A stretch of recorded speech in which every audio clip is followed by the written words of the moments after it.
नमस्कार। आप सुन रहे हैं द बॉलीवुड रेडियो और मैं हूं आपके साथ आकाश। दोस्तों, आज कहानी एक ऐसी अदाकारा की, एक ऐसी गायिका की जिनकी आवाज़ ने लाखों दिलों को छुआ, मगर उनकी अपनी जिंदगी एक अधूरी प्रेम कहानी बनकर रह गई। हम बात कर रहे हैं सुलक्षणा पंडित की। सुलक्षणा पंडित, जिन्हें सुरों की मलिका और अधूरी मोहब्बत की दास्तां कहा गया। सुलक्षणा पंडित अब हमारे बीच नहीं रहीं। 70 और 80 के दशक की मशहूर गायिका और एक्ट्रेस। उनकी जिंदगी में सुरों की मिठास थी, लेकिन उनके दिल में एक ऐसा खालीपन भी था जो कभी भरा नहीं जा सका। सुरों और दर्द से भरी इस कहानी को करीब से जानने का आज मौका है। मौका इस लिहाज से कि अब वो इस दुनिया में नहीं है।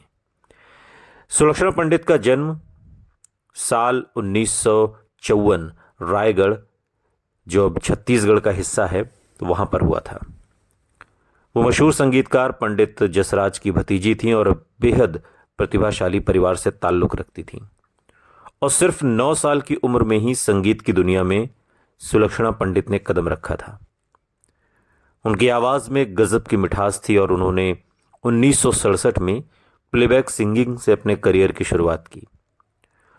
उनके गाए गाने तू ही सागर है तू ही किनारा, इस गाने ने उन्हें घर घर में पहचान दिला दी। गायकी के साथ साथ उन्होंने फिल्मों में भी हाथ आजमाया और साल 1975 में आई फिल्म उलझन से अपनी एक्टिंग करियर की शुरुआत की। करियर की ऊंचाई और संघर्ष भी उन्होंने छुए। सुलक्षणा पंडित ने 70 और 80 के दशक में हिंदी सिनेमा पर राज किया। उनकी एक्टिंग और गायकी का जादू मसलन चेतना फिल्म, अपनापन, उलझन, बंधन और संकल्प जैसी फिल्मों में देखने को मिला। उन्होंने अपने कई गाने खुद गाए जो आज भी क्लासिक माने जाते हैं। साल 1976 में उन्हें फिल्म संकल्प के गाने तू ही सागर है तू ही किनारा के लिए फिल्म फेयर अवार्ड भी मिला। लेकिन करियर की ऊंचाइयों के साथ साथ उनकी जिंदगी में कई संघर्ष भी थे। फिल्म इंडस्ट्री में प्रतिस्पर्धा और निजी जिंदगी की परेशानियों ने उन्हें धीरे धीरे गुमनामी की ओर ढकेल दिया।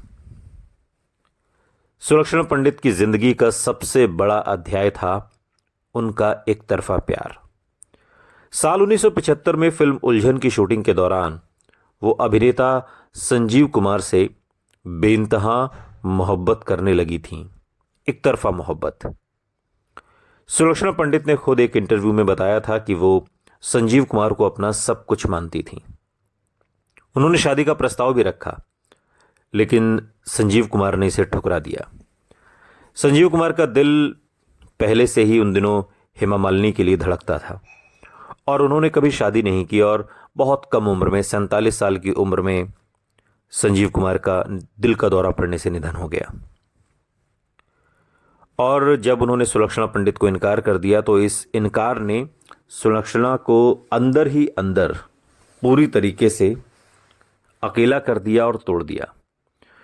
उनकी बहन विजेता पंडित एक इंटरव्यू में बताती हैं कि सुलक्षणा ने इस दर्द से उबरने की बहुत कोशिश की, लेकिन वो कभी भी पूरी तरह से ठीक नहीं हो सकी। सुलक्षणा का करियर धीरे धीरे ढलान पर आ गया। काम मिलना बंद हो गया और आर्थिक तंगी ने उन्हें घेर लिया। उनकी मानसिक और शारीरिक हालत भी बिगड़ने लगी थी। एक हादसे में उनके कूल्हे की हड्डी टूट गई और इसके बाद तो उनकी हालत और ज्यादा खराब हो गई। उनकी बहन विजेता ने उन्हें अपने घर लाकर उनकी देखभाल की। सुलक्षणा पंडित ने अपनी जिंदगी के आखिरी दिन बहुत गुमनामी में बिताए। वो किसी से ज्यादा मिलती जुलती नहीं थी और एक कमरे में ही बंद रहती थी। 6 नवंबर साल 2025 यानी गुरुवार का दिन, कल का 71 साल की उम्र में उन्होंने इस दुनिया को अलविदा कह दिया। संयोग की बात यह है कि इसी दिन 40 साल पहले उनके प्यार संजीव कुमार का भी निधन हुआ था। सुलक्षणा पंडित भले ही आज हमारे बीच नहीं हैं, लेकिन उनकी आवाज और उनकी अदाकारी हमेशा जिंदा रहेगी। उनके गाने जैसे परदेसिया तेरे देश में या तू ही सागर है तू ही किनारा आज भी सुनने वालों के दिलों को छू जाते हैं। उनकी कहानी हमें सिखाती है कि जिंदगी में प्यार और संघर्ष दोनों का ही अपना महत्व है। सुलक्षणा की अधूरी प्रेम कहानी और उनका संघर्ष हमें ये याद दिलाता है कि हर चमकते सितारे के पीछे एक गहरी कहानी छिपी होती है। तो दोस्तों, ये थी सुलक्षणा पंडित की कहानी। एक ऐसी अदाकारा जो अपने सुरों से सबका दिल जीतती थी, लेकिन खुद अपनी अधूरी मोहब्बत के दर्द से वो कभी उबर नहीं पाई और ताउम्र अकेली रही। सुनते रहिए द बॉलीवुड रेडियो, सुनता है सारा इंडिया।